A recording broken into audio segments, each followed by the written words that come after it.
Hi, I'm Susan, and welcome back to Tasty Cakes, where I bake American baked goods one recipe at a time. Sour cream coffee cake is our very last recipe in the City Tavern Baking and Desserts cookbook series. I am ready to go and excited.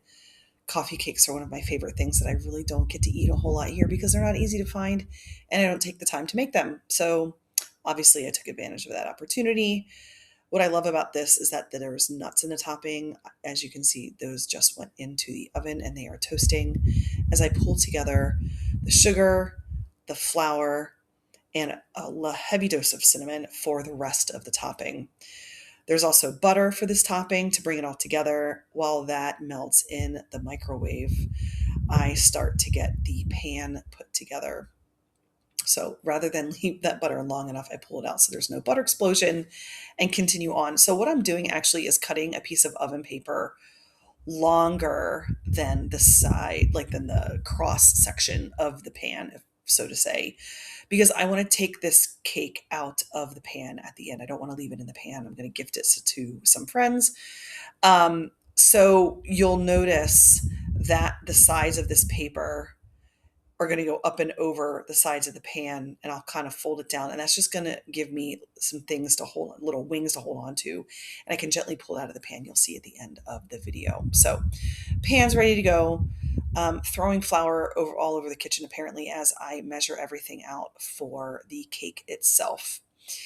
This has both a little bit of baking soda and some baking powder, two different types of leavener. That baking soda is going to react with the sour cream substitute that I'm using, along with the baking powder to get that to rise. After putting a little bit of salt in, I decide, you know what? Why not add a little bit of cinnamon into this to pull the cinnamon in from the topping as well? So it smells really great. I think that was a great addition on my part. So now it's time to get the fat base ready to go. I forgot that I didn't have enough sugar, granulated sugar for this. So I pulled out some powdered sugar to make up for what was missing, which will work when you bake by weight, because as long as you match the weight, it doesn't matter the granule size, it will all be fine. If you're doing it by volume, not so much. So butter and sugar ready to go. While I measure everything out, I'm not going to start the butter and sugar yet because I know it's not going to take that much time. Sour cream is not easy to find here. So what I'm using is skyr or skyr. Correct me if I'm wrong. Anybody out there who knows the Scandinavian yogurt that's very similar to Greek yogurt, has the right amount of fat, has a similar liquid content. It's just a little airier of a texture, which I didn't think was going to make that much of a difference in this recipe. So nuts are chopped. They go into the topping bowl. Give that a good mix before I add in the melted butter. Get as much out of that as possible. The more butter, the golden brown, more golden brown it will be. That's what it looks like, and that's ready to go. Set that off to the side while I get the base of the coffee cake ready. Just FYI, for those of you that aren't familiar with coffee cakes, there's no coffee in it.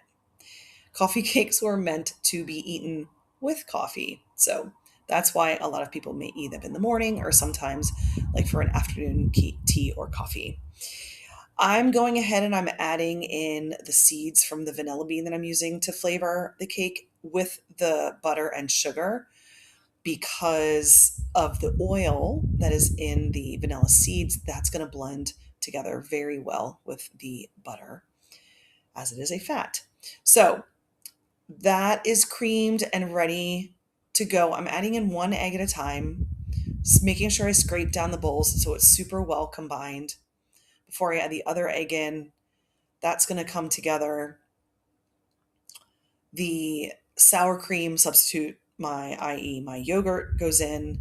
And then once that is all ready to go, the dry ingredients went in, and that's it. It's a super simple recipe. Comes out, give it a final little stir to make sure it's all pulled together, and then into the pan it goes. The oven has been preheating at about 350, 375. Leave no dough behind.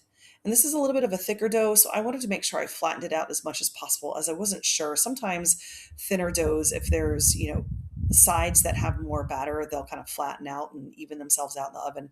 I wasn't sure this was going to happen, so I went ahead and took the extra time to make it as flat as possible, breaking up all of those clumps in the topping and just evenly spreading it on the top before it goes into the oven. Sometimes I like to push it down a little bit to make sure all the little crumbs hold on to the cake. But there you go. That's what it looked like.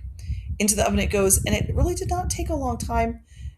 15-20 minutes until number one, it's nice golden brown on top.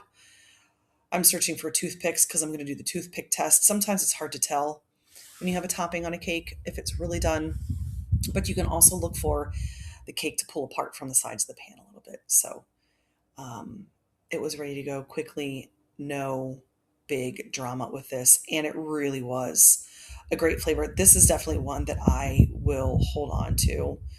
A recipe that I really enjoyed baking. And here you can see I'm going to go ahead and loosen up the sides of the pan that did not have the paper first before I just kind of gently pull it aside and kind of slide it onto the cooling rack.